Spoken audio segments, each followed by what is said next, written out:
Hey guys, I have another update for you on the Bulldog build. Got home today and had a couple of packages waiting for me, so always a good time until I open it up. Alright, so here's what I got. So what I got in front of you is from the first package. This is the burned out RX-18 that I fried. It's either the FET's in here or one of the capacitors kind of underneath this daughter board, but that's besides the point. All right, so order from radio controlled custom tanks, and ordered a barrel with recoil, a daughter board, 2 speakers, and that was it. Yeah. All right. So package came in today, and this is what I got. So right off the bat, I only got 1 speaker. That's okay. I'm not worried about that at all. I emailed him and I let him know, hey, look, I only got 1 of the speakers. It was probably just a mix-up, an accident. Not a big deal. I'm not worried about that. He also sent me a turret ring. Not too sure why, but I now have another one, so I now have like 3 to work with. One's a 360, and then the other 2 are the regular ones, which I'll probably just end up using the regular ones because of the servo recoil. Also sent me this daughter board. I'm actually pretty psyched about this thing. I think it'll be pretty good. So it takes place of the regular 8-pin connector. So you just plug in your 8-pin here. Then you have spots for, I don't know if you can try to put it so you can actually see it. Machine gun, lights, elevation, and rotation. So each one gets their own little separate plug. You don't have to use, you don't have to keep soldering all the wires. I can unplug everything as I need to, and then replace what I need to as I need to. Also has the 5-pin connector here, which I think, I am not entirely positive, but I'm pretty sure this is for like the IR stuff.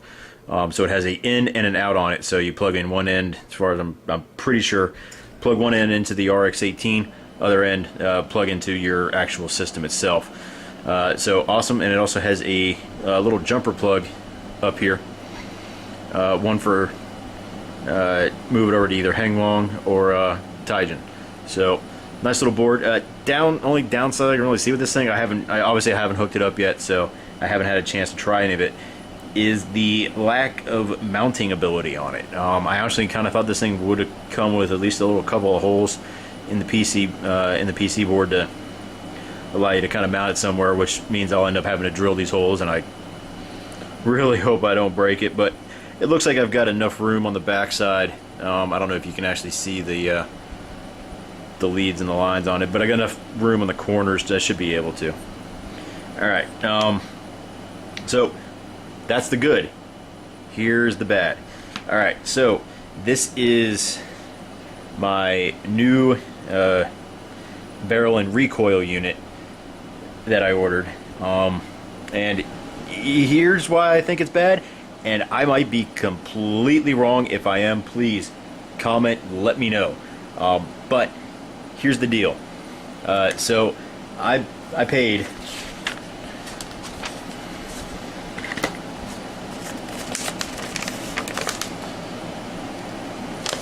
I don't know if you can see that.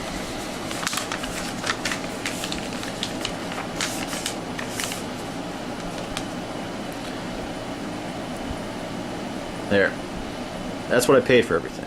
Now, I'm pretty new, so I understand that I might have been able to find a better deal. I got that. I understand that completely. I don't know, though. So, I just bought 1 servo recoil system for Henglong Walker Bulldog with barrel. $145. Okay. Did seem like a lot, but it's something that I wanted for the tank. I wanted to switch it over to IR. I wanted to have recoil in the thing, and I wanted to use servo because I have a Bark 4, and it's got servo recoil on it. Why not use it? So I emailed him, said, I asked him for a quote. Hey, look, this is what I want to buy. I want to buy a daughter board, a couple of speakers, and a barrel with recoil unit. And he said, okay, it'll be $145 bucks. It's like, okay. I took a look on his site. He's got 2 of them up there, and they both look pretty nice. It's like, okay, well, for 145 bucks, I got it. The Walker Bulldog doesn't come in IR. I understand that completely. So I knew it'd be, I expected it to be a little bit more than the regular advertised price that he had on there for the hang-on stuff, which was $90. Not a big deal. So when I got it in the mail today, I was really looking forward to it. He had to order the barrel, not a big deal. This is all one piece on here. It's a real nice piece of aluminum, solid, feels good. This is just a regular basic Hobbyco CX or CS60 receiver or servo. My apologies.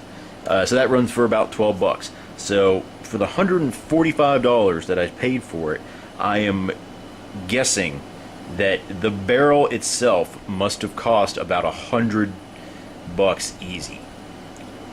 I hope that is the case. Now I understand that it is a business. He has to make money, and your time is worth money, and I understand that. I do. But it just seems like for what I paid, I got not the same amount. The quality isn't the same for what I was expecting for what I paid. So here's how it's mounted onto the thing. Just a piece of styrene. It looks like he actually swapped it over at first, because I can see where he had the mounting plate on there that he then took off and then re-glued and more likely re-screwed onto it. You can also see kind of how low it sits. It sits really low. It's actually not even leveled on there. And I just did a quick test fit in my Bulldog. This sits lower than the airsoft unit does in there. Here's the other downside, or plus side. Also came with a nice little muzzle brake, all metal as well. But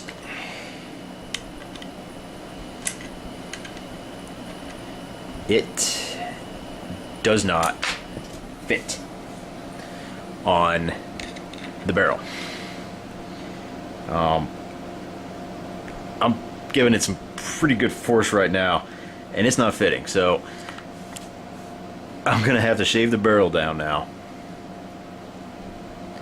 at least at the muzzle, just to try to be able to get the brake on. And I don't know. It really kind of irks me, because yes, I was not expecting a full custom build, but I was expecting a little bit more than I think I got, and I'm not positive. I can see in here how he kind of chewed up the plastic to get this off. I think this actually came off of an airsoft unit. Not positive though. It might have been off one of the older one of their IR units. I don't know completely, but it looks like he actually tried mounting it on this side at one point, and it didn't quite work out. This is mostly smooth, but in here it's got some. It's kind of hard to see. You can kind of see how it's kind of roughed in there. It doesn't. It left me wanting, and I was really kind of depressed when I got it. And at first, I wasn't going to say anything about this. It's like, okay, well, maybe it's just that I'm just new, and this is what I should have expected. But I mean, just looking at the site, and he's got one, and it looks like it is an HL receiver here. That's fine. The way they had the servo mounted was a lot cleaner. They had it mounted underneath with the arm on the side to pull the barrel back and forth. It was a lot smaller profile, which is what I wanted, because I've got, you've only got limited room in the tank, and space is everything, especially in the turret. You want to make sure everything fits. I wasn't looking to try to get some crazy super servo elevation, because the Bark 4 doesn't really do it, and that's fine. It's still got the motor. The motor works fine, but this piece right here, I'm honestly kind of disappointed in it. And but I paid for it. I'm going to use it. I am probably going to end up taking off the styrene base and probably cutting out a hole in the side here and remounting the whole system so that I can actually get it to look like the website has it. And I'm also really kind of, I think the main reason that I'm really kind of irked about this is that I paid not twice, but I mean I paid over his normal price on there, which was $90 for a headlong tank. And the other thing about that is the picture that they show with the hang-along tank actually has the mantlet attached. I kind of thought I was going to get the mantlet with it. I didn't ask specifically, so again, I'm not saying that that's their fault by any means. I also understand that it's more likely it is just him doing this, and I got all that too. He was always very quick with his responses on the email, very quick to quote me, very good customer service, honestly. I didn't really have any problems. I didn't think I would have any issues whatsoever. But upon receiving it, and I didn't even really think about it at first until I started doing it a little bit more and trying to get it, and it just kept gnawing at me that, one, I can't even dry fit this without having to modify the tip. That annoys me. And then just I honestly was expecting a little bit more of a quality build for the price I paid. But like I said, I am new. If I am wrong, somebody please tell me. I'm gonna keep it because this is basically what I wanted. Not how I wanted it, not how I thought it was going to come. I honestly thought it was going to come somewhat like the picture. But okay. So anyway, that's it. That's all I'm going to talk about that for that. Also, was able to get one of these, so I thought I'd do a quick unboxing for these because I know there's at least one guy out there that's thinking about getting one of these down the line, and I'm sure he'd be interested to see it a little bit. So, Max, Gary, this is more for you. All right, so when you open it up, the first thing you get is the IR sensor, and it's actually got a little mounting plate for it as well in there, kind of its own little sprue on there. So we'll just put that down and then open up the box. We'll set that down, and there are the ever-important instructions. Alright, instructions go ahead and tell you exactly how to set it all up. Gary, you'll like this because these instructions right here, and this one I got from the Army Museum. So yeah, it is a little bit pricier, okay? But here are the instructions, and the instructions are based on the Tiger. So, for all you Tiger users out there that are thinking about getting one of these systems, you've already got some basic art there. Now remember, this is all for the Tamiya, so obviously modification is going to have to be done if you're trying to put it into a headlong or a Tigan tank. Alright, so now that we've shown all that, here is the base plate for it. The instructions are pretty clear on how the base plate goes in. So as you look at the bottom of it, it's got 4 arrows.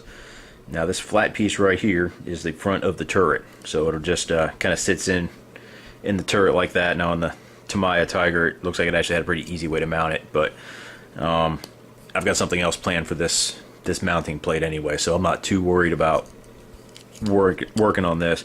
But there's the front of it, just so you can see it. Pretty easy, pretty simple setup. And then of course the regular connection pin. And then here is the moneymaker. Here is the Tamiya Apple. Alright, now as you can see, it's pretty light in my hands. This part's got a little wobble to it. I am sure that is completely normal because everything I've heard about Tamiya is nothing but quality work in them. So I am going to assume that that is completely normal for their kind of stuff. Looks like they can actually fan out a little bit. Not too sure. It also has a little locking bar. Hard to see. Stupid fly. Sorry about that. It has a little locking pin right here. It tells you how to put it on. So pretty basic.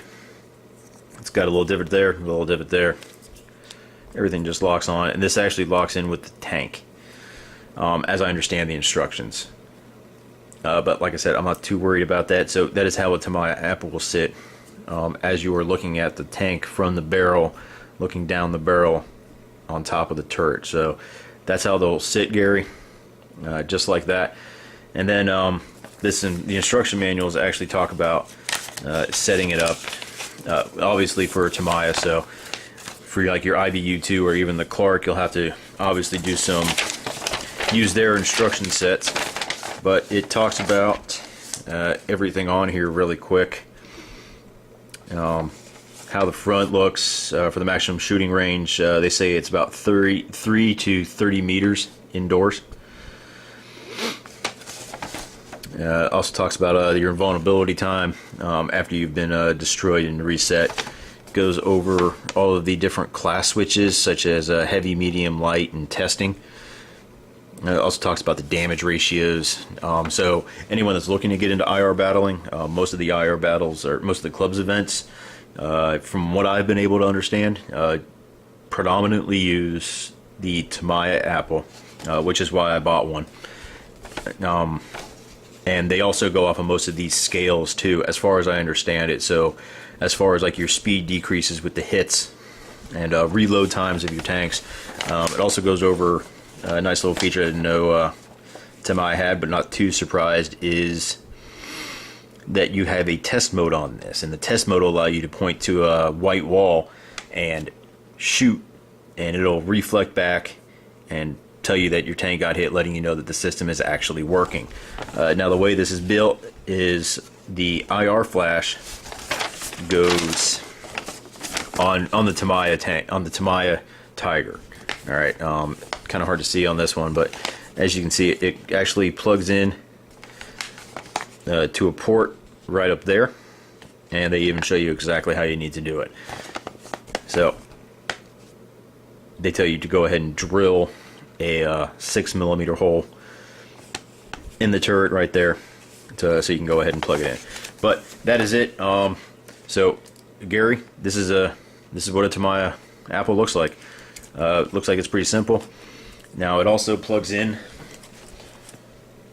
to this one. This one is the one I got from Dan at Battle Armor. And this is for his bark board. So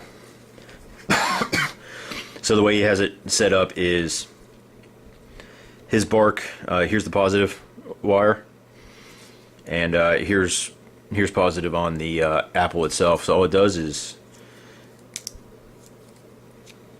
just plugs right in, and that's it. Pretty simple. He's got it. He's got this piece made fairly well. As you can see in here, it's got all these nice little holders, and all that kind of helps to keep it balanced and keep it stable on the tank. Not a whole lot of movement on there. There's none, honestly. And it seats in fully, so you don't have to worry about any of that. So should be pretty easy to mount as soon as I figure out exactly where I'm going to put it. But that's where I am, guys. So yeah, like I said, some good news, some bad news. With just the way this kind of came out was kind of the bad news for me as far as I'm concerned. Plus side is I now have a new barrel for it. That's the correct size, 75mm. I have a new servo, and I have a sacrificial headlong mount that I'm going to have to tear apart again and rework to get it kind of how I thought it was going to be. Now, like I said, that's how I thought it was going to be based on the site, and actually I thought it would have been a little bit better since I was paying a little bit more than how he advertises on the site. But that's it. Hey, if you guys think I am completely wrong on this, please let me know. Please. I don't want to downplay anybody. I know everyone does a lot of hard work. A lot of the guys that do these little shops and everything, and you know, and they sell these products. I got it, and it's usually a second-time job or even a secondary part of the hobby for themselves. But I just honestly, I was left wanting with this. Just, it looks not that well to me. But that's it. I'm not going to talk anymore. I've talked way too long, I'm sure. So that's it. Let me know what you guys think, and until later.